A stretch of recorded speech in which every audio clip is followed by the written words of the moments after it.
You have chosen unity over disunity. You have chosen resilience, flexibility, inclusiveness and strength over infighting, weakness, vacillation, or wish-washiness. You have chosen boldness and courage over timidity and the same old, same old. You have chosen positive change and transformation. You have sent a clear and resounding message to the tri-island state of Petite Martinique, Carriacou, and Grenada that the National Democratic Congress is once more on the path of inspiring hope and belief in our people and in our nation. That the National Democratic Congress is once more on the path of beginning the process of creating a sustainable and brighter future for our young, vibrant, creative, and innovative population. You have recognized and honored and rewarded the tremendous contributions made by all of the NDC stalwarts. And for this superb choice, I say thank you.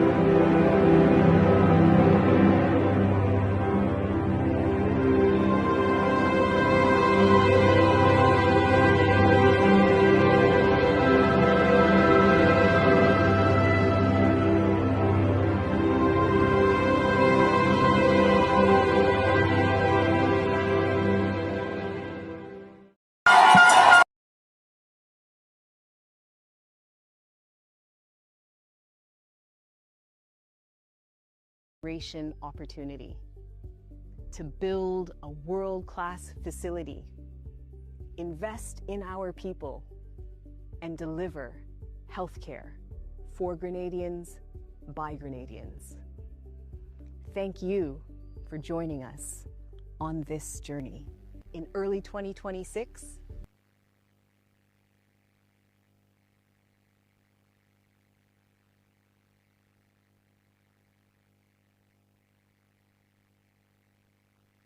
out of Labby in Grenville. We've got Rampoon Radio out of Delaware in the United States, and other stations that are picking up the heartbeat on a Sunday. Of course, those who are listening on the NDC Facebook page and YouTube, we extend a very warm welcome to you also.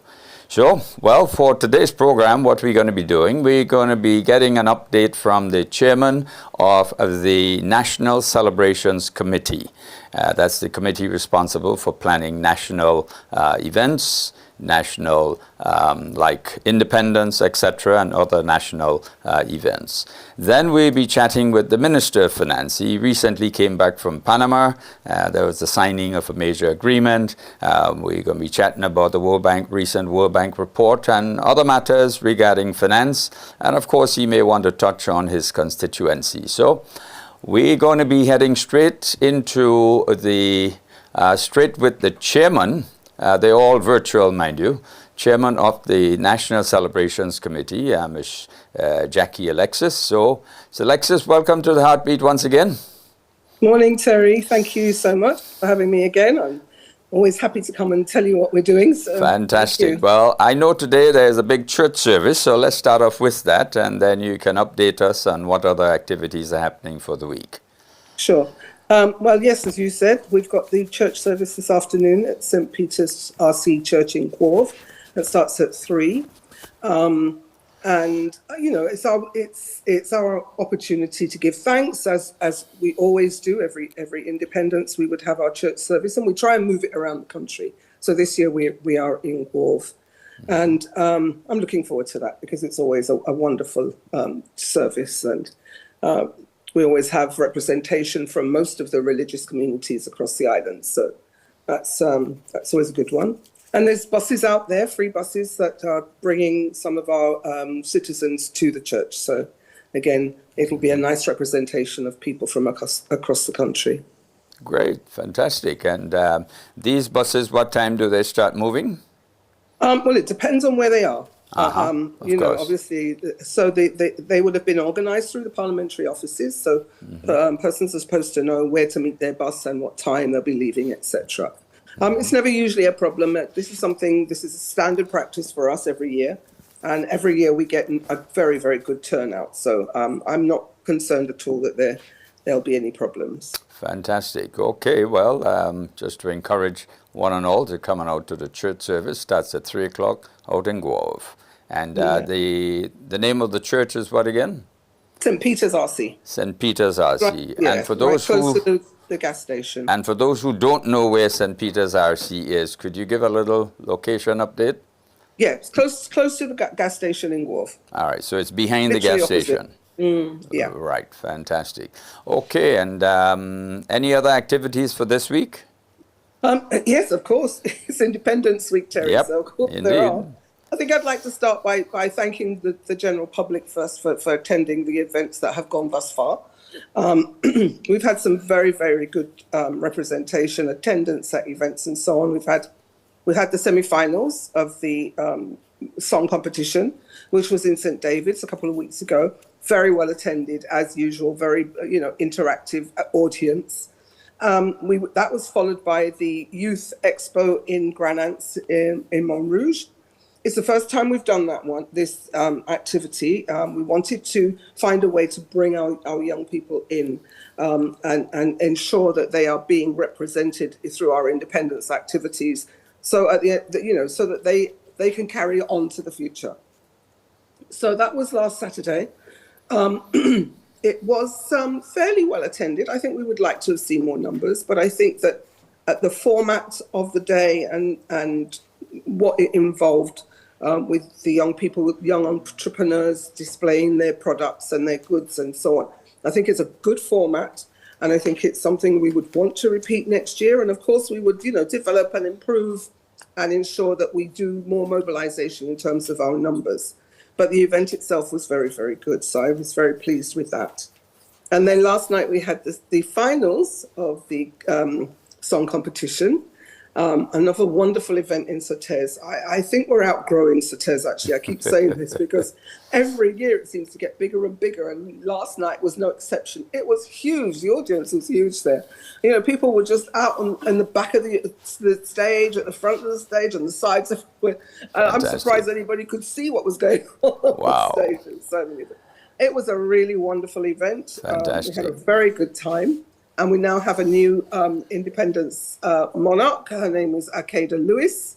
So she would have won the competition last night with her song, Come For Me.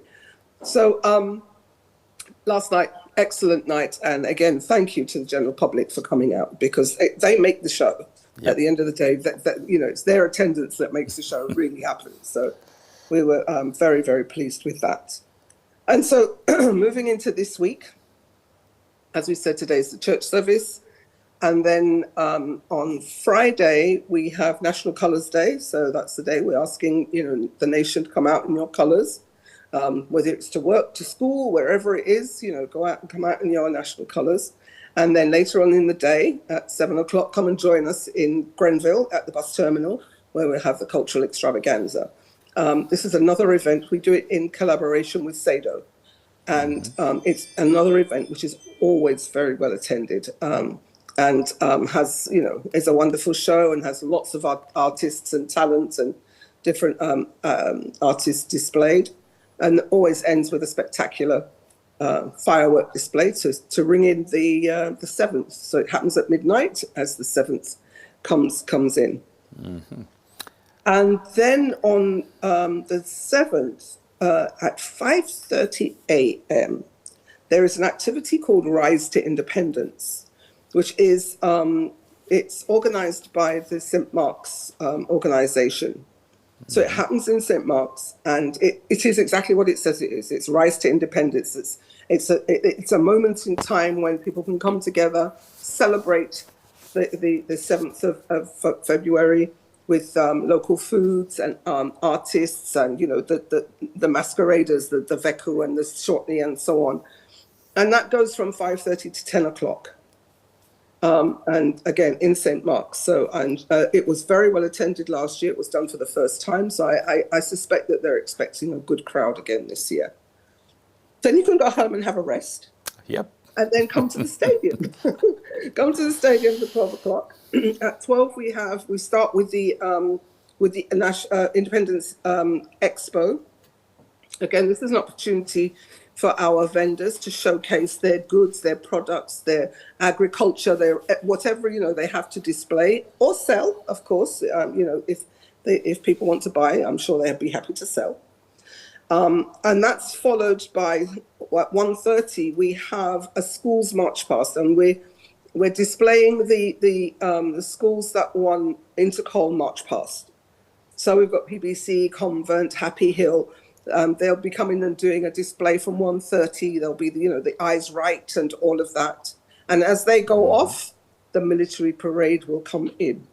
So they will join at 2:30.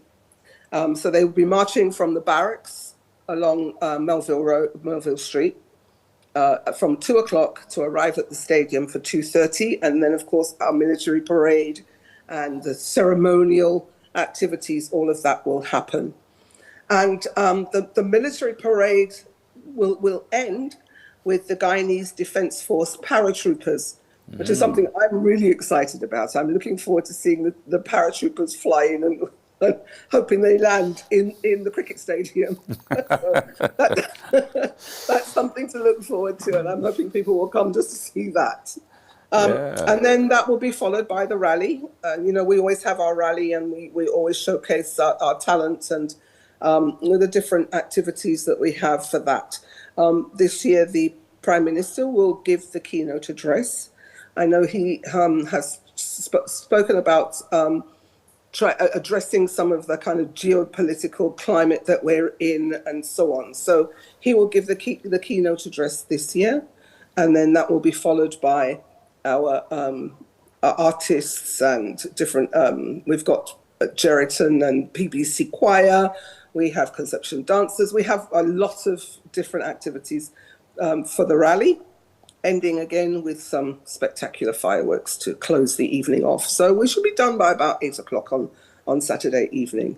And that's fine because Sunday is Sunday, so you can have a little rest Sunday. Great. Well, fantastic. Well, thanks for this detailed update. And My pleasure.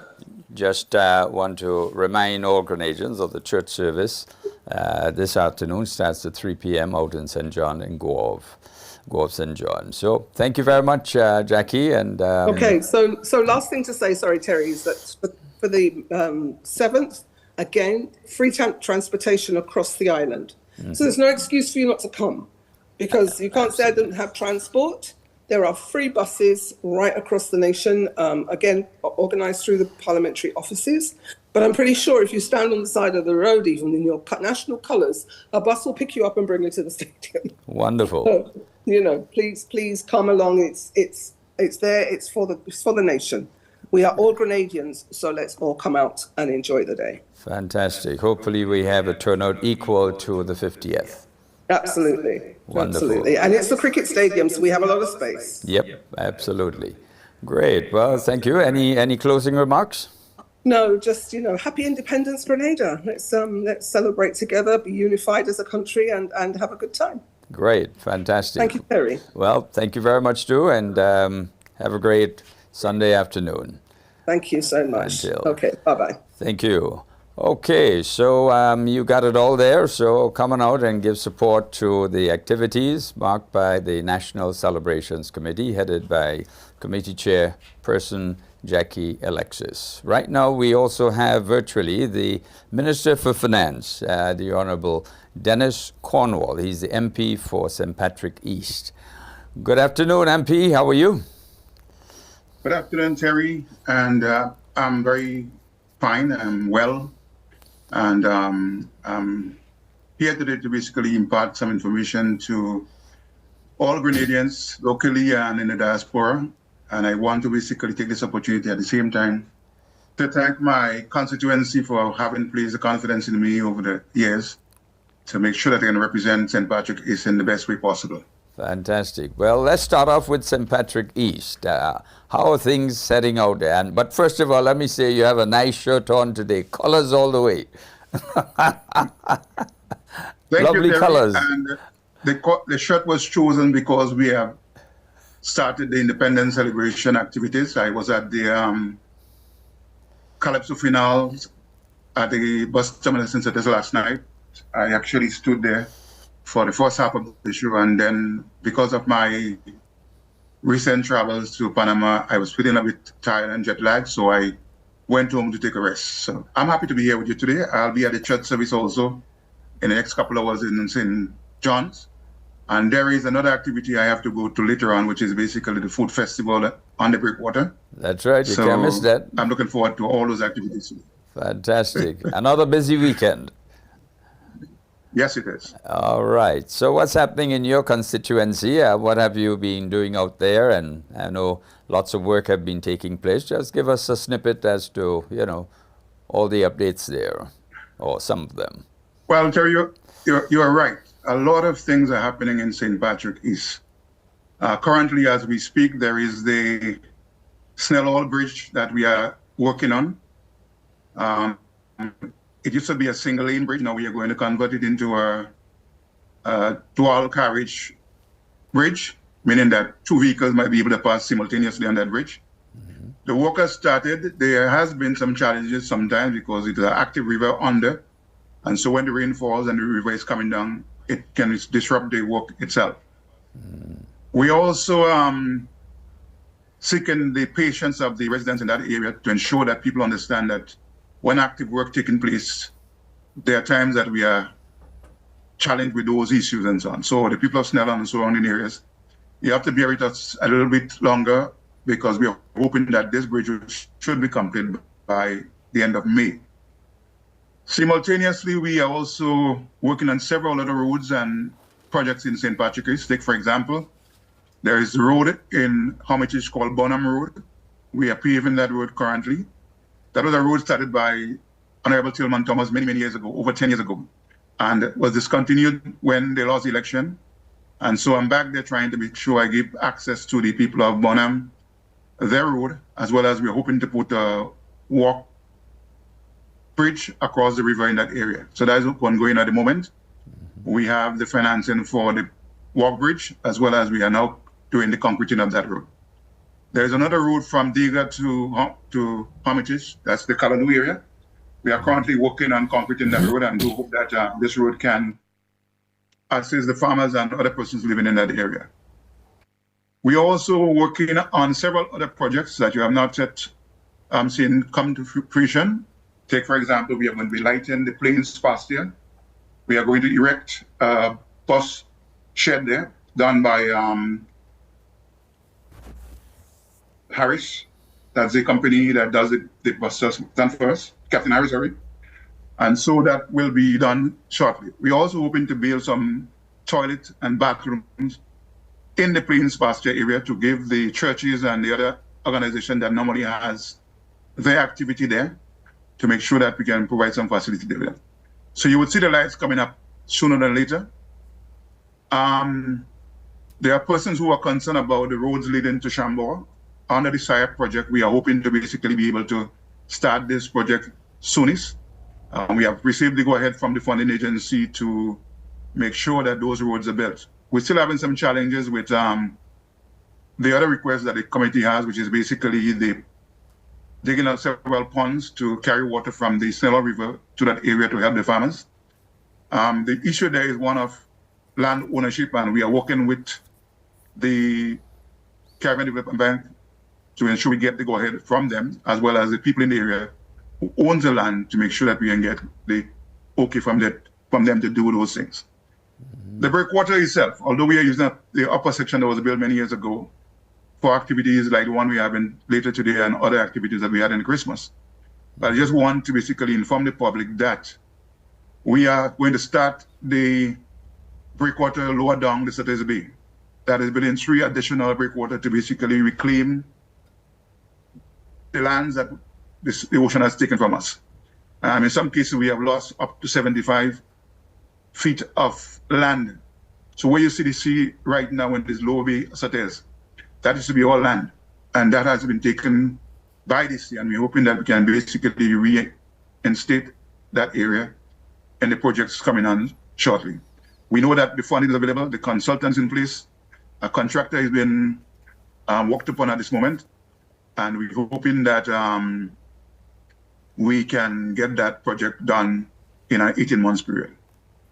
On the front with solar lighting, we continue to put solar lighting in several other areas. We did some in the past, but we are now working on places like Montrose, Latas, and other areas that we have identified needing the security and the lights. So we have started those process again. In relationship to the houses and so on, we have built several houses under the Build Back Better, the special projects under Ministry of Housing. We have built several houses. So throughout the constituency, there are many houses that were built to put the citizen back in the driver's seat to make sure that they can have a place to rest comfortably without having to be beaten up by the conditions of the weather and other climatic issues and so on.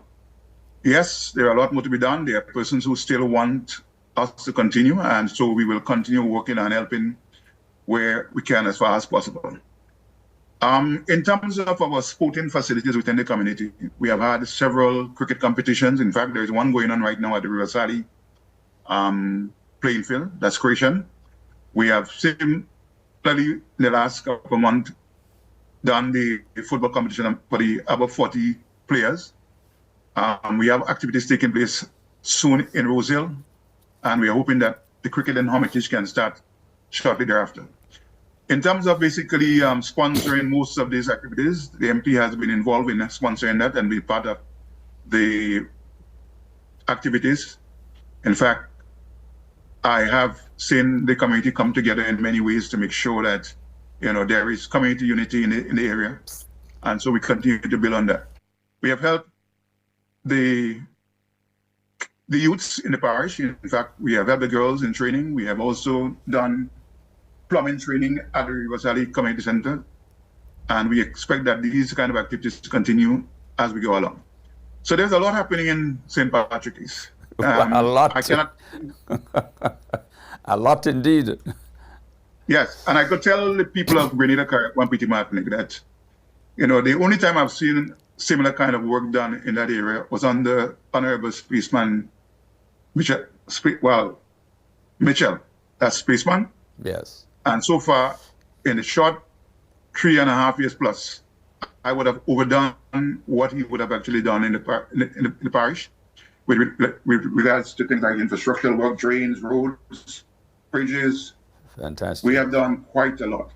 Wonderful indeed. All I'm asking the people is to go around the community, walk through the villages and so on. They'll see the amount of roads and other activities, the houses that we built. Fantastic.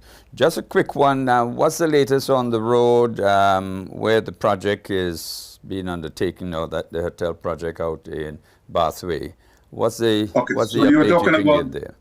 The Leverer Road. You're talking about the route from River Sally to Leverer. Yeah. Now, that road has been pounded by the heavy trucks that take the materials to the national resort that is built by the Henshin Group in Grenada. Mm-hmm. Now, that road cannot be permanently fixed until the project is fully executed. Mm-hmm. I can give you an update on that particular project because to date, they have actually built 17 floors of the first tower, and they're continuing with the second tower that needs to be built also.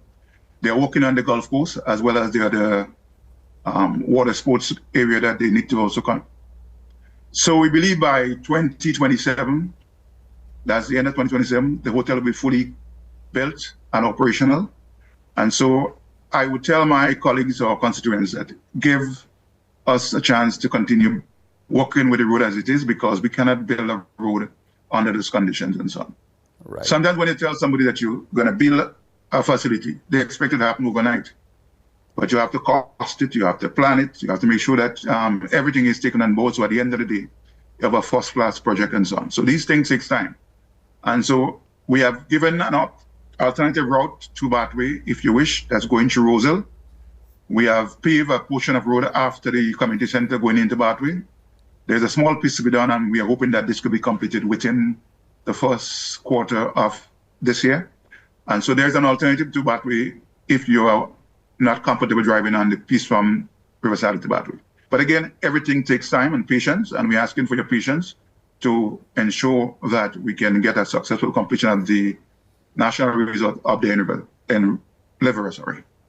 Okay, so the idea is getting the heavy construction works completed, and then it is likely that the road will be properly engineered, paved, and completed. Yes, because we still need to take the sand from St. George's to take it to Liverpool, the gravel. The project is also creating an environment where they're crushing the stones on the site to make additional building materials. Right. But there is still a need for the heavy equipment to continue passing until the hotel is finished. Okay. And then the road will be built back in the best way possible. Uh-huh. Great. Well, thanks a lot for this great update. I was hoping to get just a snippet, but I guess for you that is a snippet. Well, you see, sometimes you need to expound on what is happening, because for too long people are saying nothing is happening in this country. I can tell you without a doubt, things are happening in Grenada for us right now. Absolutely. Throughout all over. each and every parish and so on. I mean, even last night I was surprised at the turnout of the crowd at the Independence celebration last night. And I guess a similar crowd would be on the Breakwater tonight. The issue is sometimes we consider such to be a very lazy, sleepy kind of town. It is evident that the population in the St. Patrick area is much less than other areas, but we need to basically work on rebuilding commercial activities in cities. We have tried, myself, my brother Handel, that's the Minister for St. Patrick West, to try and generate or create an environment so that the business people can come out and make good of what we have asked them to do. That is, work with the government to make sure that you can actually create activities in the St. Patrick East and West. And so we are working hard at that. I just wanted to go back to something on the bridges. We talked about building that Snellall Bridge at the moment, and it will be done or completed by the end of May. There are several other bridges on that road that need to be built. That's the Montfenja Bridge close to the gas station area. There is the Mades Bridge going into Celis or Rosehill area.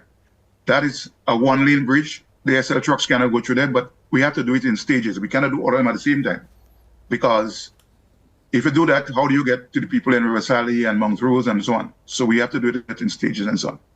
Rest assured that this bridge will be built. We have been there several occasions looking at the condition of them. There's another one up in Mount Rich, a sort of metal bridge. The conditions of that is very, very bad. I don't want to scare anybody, but it needs urgent attention. But again, we are building one lower down. We have to make sure that it is completed first before we can do the one in Mount Rich, do the one in Montfenja Junction, and the other one in Mades Junction. So all of these things will happen, but again, be patient. They cannot all be done at the same time for logistical reasons. But things are happening. Things are happening in St. Patrick. Indeed. In general. Okay, well, thanks a whole lot. Just give the public an idea as to what time the St. Patrick Breakwater event starts. Well, the activity will start later this evening. I think they started out this morning with the breakfast and other activities during the day, because they were planning to have things like volleyball, swing for the kids and so on. But later on, the activity will hit up with free food of all kinds you could think about. And then we're asking the people to just basically buy their own drink and so on. So I'm putting a plug here for the Come On committee in St. Patrick, who has been charged with running that activity on the Breakwater. Great. Fantastic. Well, we're going to take just a short break, and when we come back, please update us on your recent visit to Panama and the accomplishments achieved while there. So back with you in a moment. 2026, we will break ground right here. This is a once-in-a-generation opportunity to build a world-class facility, invest in our people, and deliver healthcare for Grenadians by Grenadians. Thank you for joining us on this journey. Grenada is moving forward, And young people like you are at the heart of it. The National Democratic Youth Movement is all about connecting, learning, and making real impact. This is your chance to be a part of something bigger, to grow, to lead, and shape the future while making a difference. If you are ready to step up, have your voice heard, and help build a better Grenada, then the National Democratic Youth Movement is the organization for you. Join us because you are the future.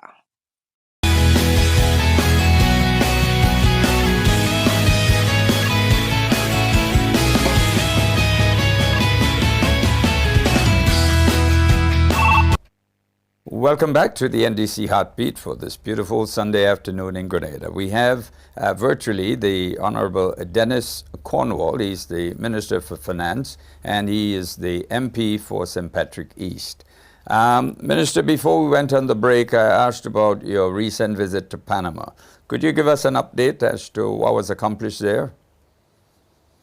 Okay, so last Monday morning, I traveled to Panama along with one of my staff at the Ministry of Finance on the invitation of CAF. CAF is the Caribbean and Latin America financial institution.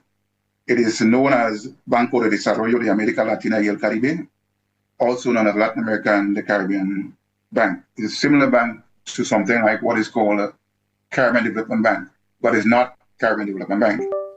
This bank started initially with membership from Latin America for the most part. In recent times, we in Grenada have seated shareholding Class C in CAF. And so there are no more countries in the Caribbean joining CAF, including Barbados. I think other countries are well on the way in the Caribbean to be part of the CAF shareholding. And so we are Class C shareholder. And so we were invited to participate in that forum that was held in Panama. The forum basically discussed and examined the policies shaping the region outlook towards 2026, including fiscal credibility, responsible debt management, and quality and efficient public spending, placing particular emphasis on productivity and investment as engines of structural transformation, competitiveness, and medium-term growth. Representing the Eastern Caribbean and the wider Caribbean, we had, for example, myself presenting on that panel, as well as the Minister for Finance in Trinidad and Tobago. In the wider Latin American area, we had the Minister of Finance for Peru, the Minister of Finance for Peru, I said before, and another gentleman called Felipe Lorien, who was former minister of the Chile. He was the moderator of that panel discussions. I also want to say that the event ran from the Wednesday and Thursday, So there was a forum that basically had several presentations from various entities and parties and so on, including the private sector at that forum. On the Thursday, we basically continued the meetings, but we took the opportunity on the sidelines of that meeting to sign a very important agreement between Grenada and OPEC Fund for US $30 million as a first tranche. You may recall that in November 2024, a team of us traveled to the Middle East to have discussions with Kuwait, Saudi Arabia, Abu Dhabi, Qatar, and the Saudis. We also had discussions one-on-one with the OPEC Fund, where we signed an agreement to basically get from them some US $60 million, and with an ongoing renewal of that kind of arrangements.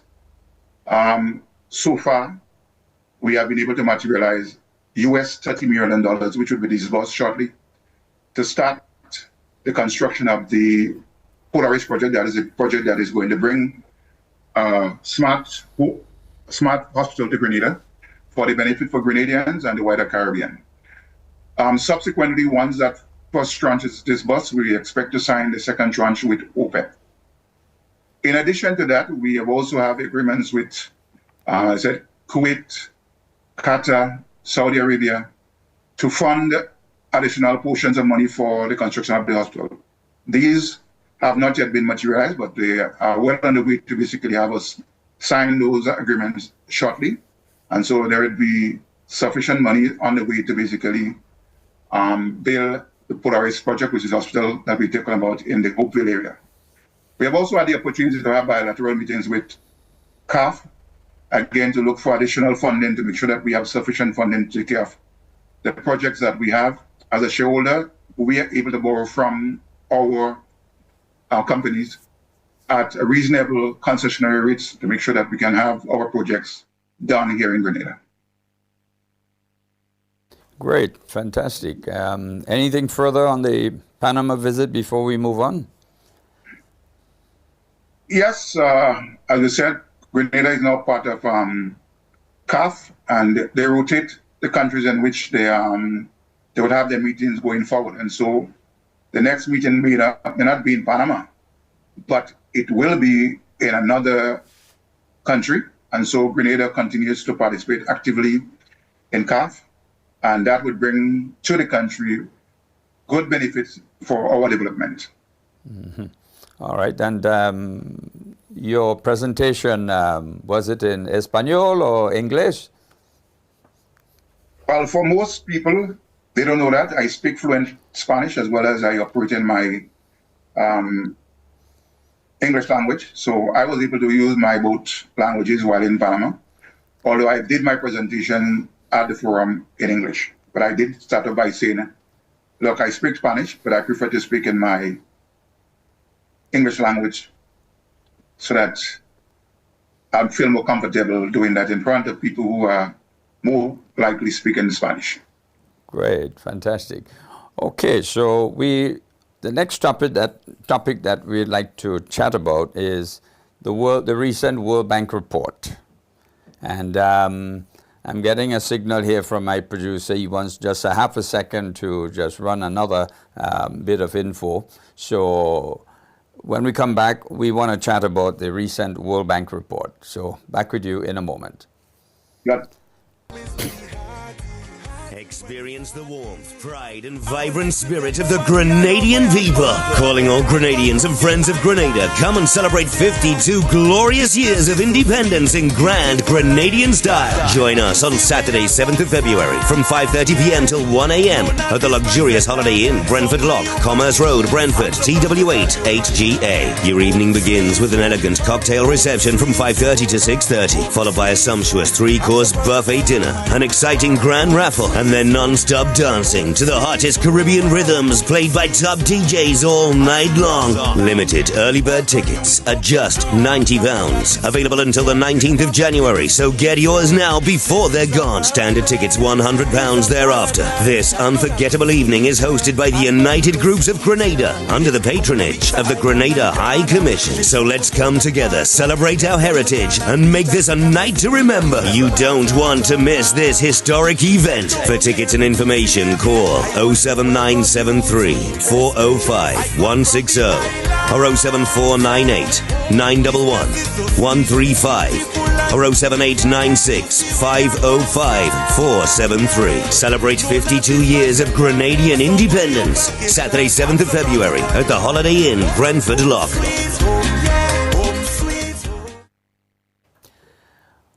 Back to the NDC podcast for today, Sunday. Welcome back, MP Cornwall.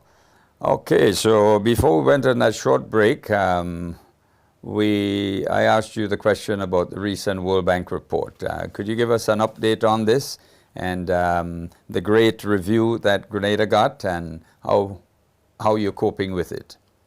Yes. So Terry, it's good for Grenada to be in the current position in which they are in terms of getting a good reading from the IMF World Bank on what is actually happening in Grenada, Carrick, and Petit Martinique. Now, the report speaks to the country continued growth. The growth, according to them, in 2025 was 4.4%, although we locally within Grenada would see it as slightly higher growth rate. ECCB probably would also see a slightly higher growth rate because, again, we are using the same data and we have what you call local experience and information, so we can make the pronouncement that we are making. The economy has been stable. Financial situation in the country is stable. Despite we've had the Beryl hurricane that actually brought some pain to us, we have managed to basically put the country back on track with all the work that we have done in Grenada, Carriacou, and Petit Martin to make sure that we can rebuild people's lifestyle, their homes, and the economy. Even in agriculture, we have done what we needed to do to put back the country on track.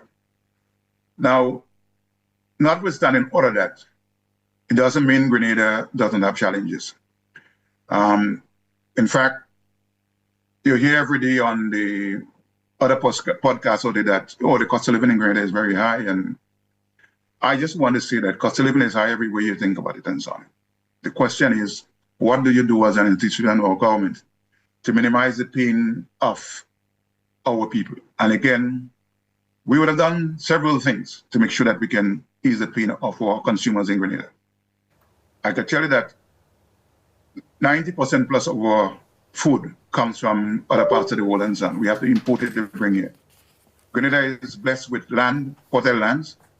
We have to basically utilize our lands to produce some of the food that we import into Grenada. There is no need to be producing things that we could, well, no need to be buying those things, from out of the other countries out there, and we can grow them here. We can cut back on our meat production. We can cut back on the meat production and importation that we have. We have a situation where we can grow our own pigs, goat, sheep, as well as we can create conditions for our poultry situation in the country. But we cannot just sit down and expect it to happen overnight. We have to work towards that. Grenada has recently, in the process of constructing a hatchery.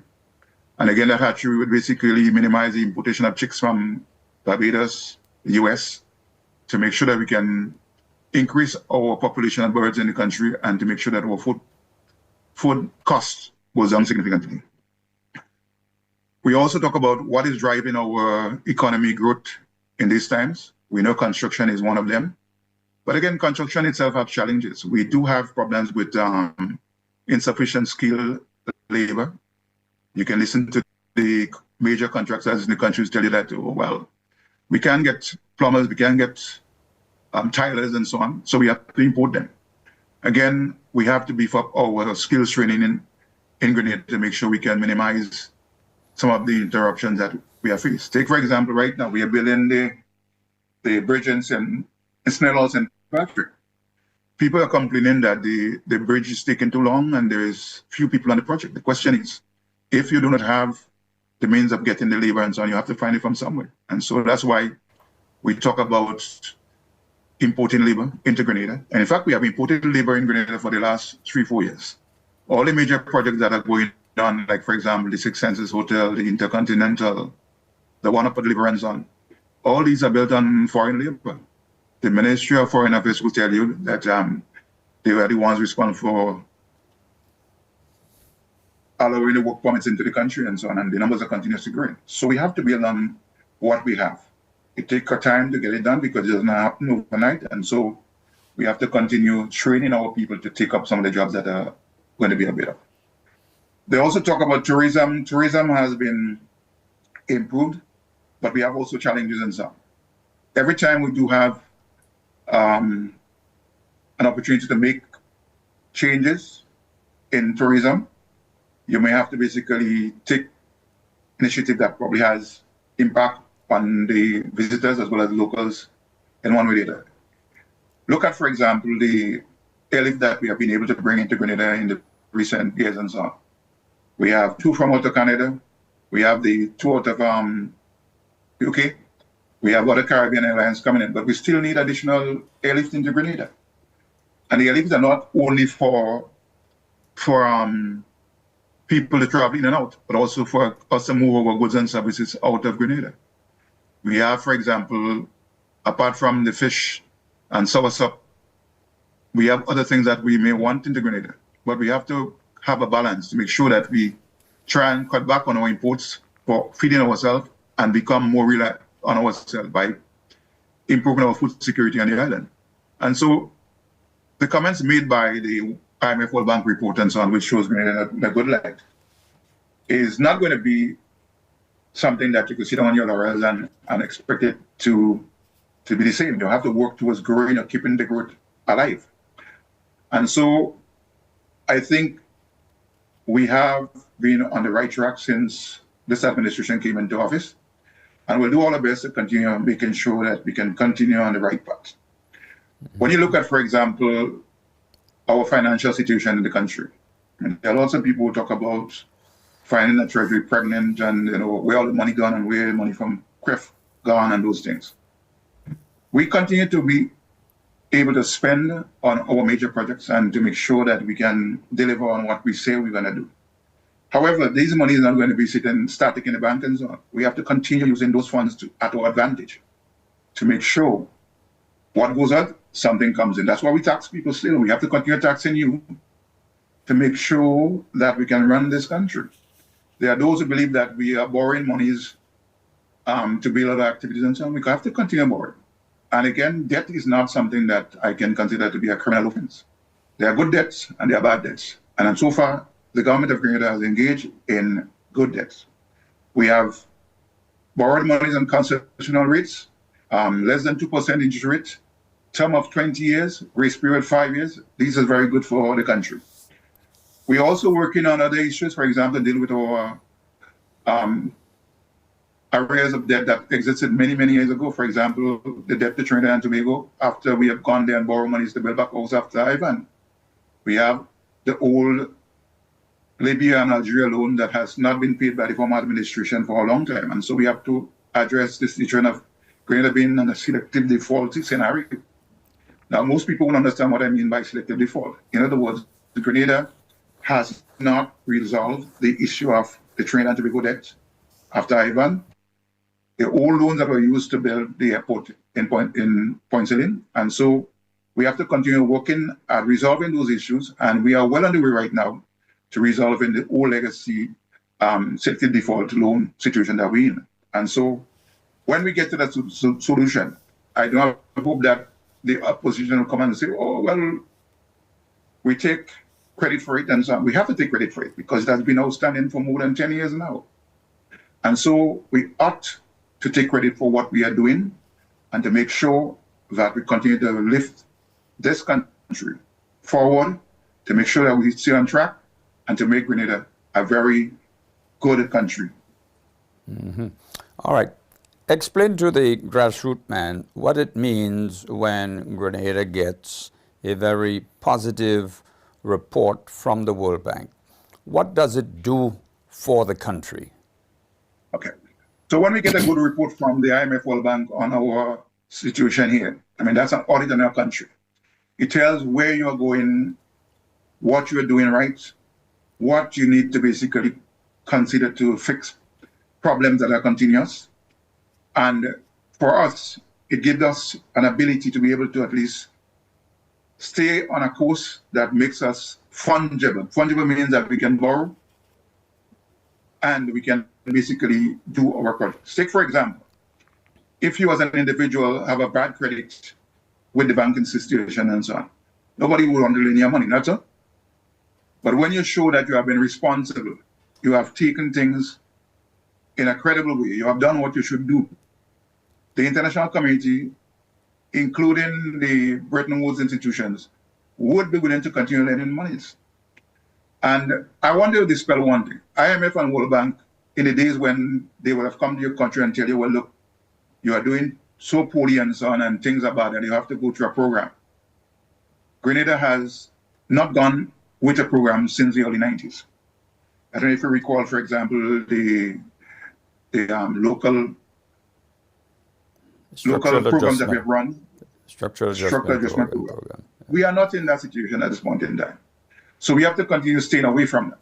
And we are doing things to make sure that we don't fall back there. I hear podcasters talk about Grenada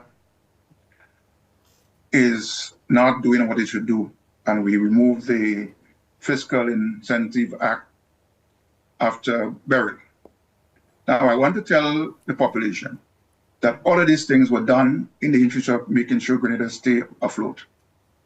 If we did not basically suspend that Fiscal Resilience Act, we would not have been able to do the expanded projects that we have done to make sure that Grenada, Carrick, and Panama stays on coast.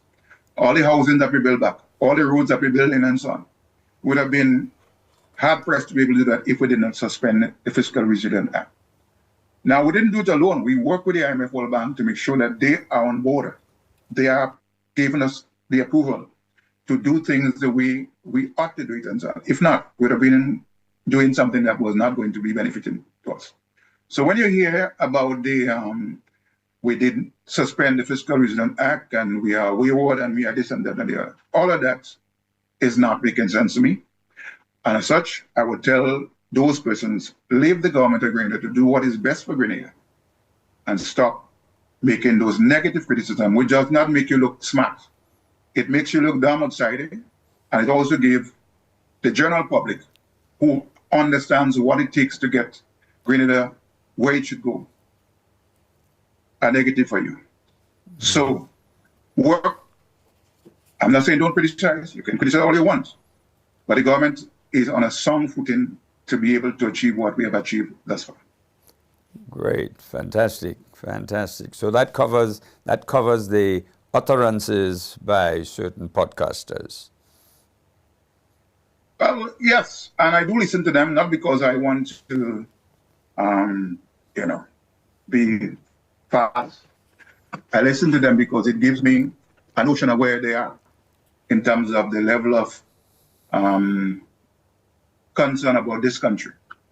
Everything that happens and we are press rate, they make it look as though we are going down the wrong road. But I sit in a cabinet that does a very good job in terms of analyzing what is happening around us. And I would not preside over a decision that is not making this country look good and going forward. In other words, I would say to people who basically continue to bash us negatively and so on, that we are on the right track. We have done our homework, we continue to do our work, and we have continued to uplift this country of ours called Grenada, Carrick, and Panama. Great, fantastic. Well, we have just 1 minute left on the program, and before I invite you to make your final comments, my IT expert provider here has just said to me he wants to run one flyer and he wants me to speak on it. So just give us 30 seconds. Back with you, MP, in a moment. So this is the UK Grenada Youth Impact Awards, which will be held in the UK Saturday, 21st February from 6 p.m. in the evening. So for those of you out in the UK, the venue is Larry Constantine Centre, and that is taking place in northwest London. They're going to be sending out an audio flyer on this particular event, so look out for that next week. That's the UK Grenada Youth Impact Awards and After Party taking place Saturday, 21st February. Thank you very much, Blondell. So back with you, MP. As we come to the close of the program, let us just get your closing remarks at this point in time. Okay, once again, I want to thank you, Terry, for allowing me to be back on the NDC Heartbeat program to at least share some of the positive information that the government of Grenada is doing. I also want to take the opportunity to say that the reason why, for example, Grenada is able to access cheap concessionary financing at this point in time is because the government of Grenada has done a credible job in convincing the rest of the world that we are ready for business and we are able to do business in an environment that is safe, positive, and that's why, for example, we are able to raise the funding that we need to invest in the smart hospital in Hoopville. We also have had grants from other countries and so on, which sees Grenada needs the assistance because they have done the homework and they have done well. You know, there are times people tell you, you're a good student, and so when you do good, your grades look good. you'll probably be the ones that will be looked at to be the future leaders of our country. And so we get the credit and the credibility from our institutions around the world, our ECCB and all those and on, to make sure that we can demonstrate to the world that we have done well. Our neighbors sometimes they envy of what is happening in Grenada. They wish they would have been able to be in our situation. And so when you hear about all the negativities that have been placed on this current administration, you ask yourself why. It is because you're so hungry for power, you're so hungry to get back in office on that you're making the kind of statements you're making, and you fail to see the positivity that Grenada is achieving at the moment. Let us be real. Let's get on board and make sure Grenada stay focused. Thank you very much indeed. Appreciate you taking the time off from that busy schedule, having just returned from Panama, and also attending last night's event out in St. Patrick. And then you have a continuing busy weekend ahead of you. So thank you for being part of the Heartbeat today, and you're always welcome whenever you have great information to share always. So thank you indeed. Thank you very much. And to thank you, all those who listened on radio, those who were online, we thank you for being part of the Heartbeat today. And join us again next Sunday when we have other equally interesting and impactful conversations to share with you. Thank you, and do have a great Sunday afternoon. Goodbye now. 2026, we will break ground right here. This is a once-in-a-generation opportunity to build a world-class facility, invest in our people, and deliver healthcare for Grenadians by Grenadians. Thank you for joining us on this journey.